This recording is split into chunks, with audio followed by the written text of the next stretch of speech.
कर खरीदलन गे माई से आजू पापा नौकर खरीदलन गे माई। बेटा के पापा बेटा बेचलन गे माई से तौलिए बिछाई रुपया गिनालन गे माई से तौलिए बिछाई रुपया गिनालन गे माई। बेटी के पापा धन सेठ हथ गे माई से बैंक से चेक भंजवलन गे माई से बैंक से चेक भंजवलन गे माई। चेकवा भंजा के रुपया गिनालन गे माई से बेटा के पापा धन लोभी हथ गे माई से बेटा के पापा धन लोभी हथ गे माई से तौलिए बिछाई रुपया गिने हथ गे माई से तौलिए बिछाई रुपया गिने हथ गे माई। हसेली नेहा बेटी चौका चढ़ गे माई से आजू पापा नौकर खरीदलन गे माई से आजू पापा नौकर खरीदलन गे माई। नौकर से साड़ी खिंचवाई गे माई से नौकर से झाड़ू लगावाई गे माई से उनके से बर्तन धोलावाई गे माई।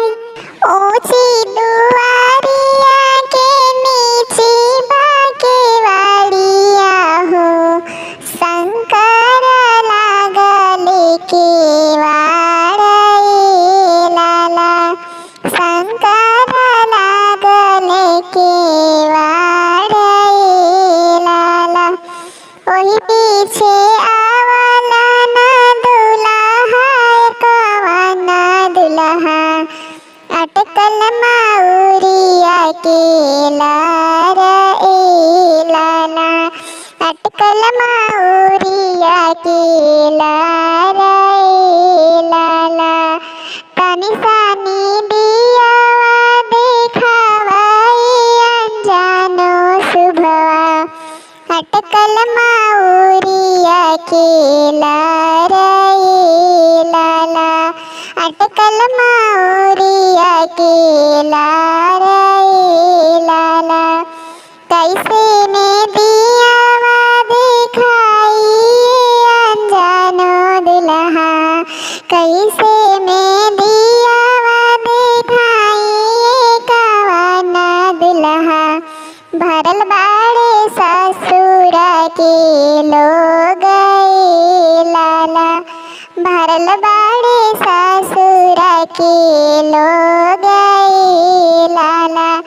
जब तोरा ए सुगवाए ताना शरमाए लागे जब तोरा ए सुभवा हे ताना शरमाए लागे काहे लागी करेलू विवाह लाला काहे लागी करेलू विवाह लाला।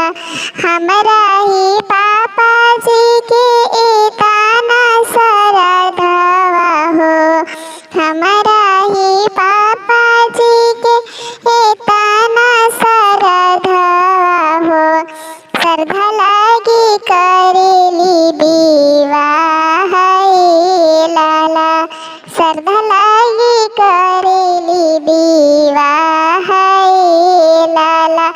हमरा ही चाचा के एताना सरधवा हो सरधा लागी करेले विवाह लाला सरधा लागी करेले विवाह लाला।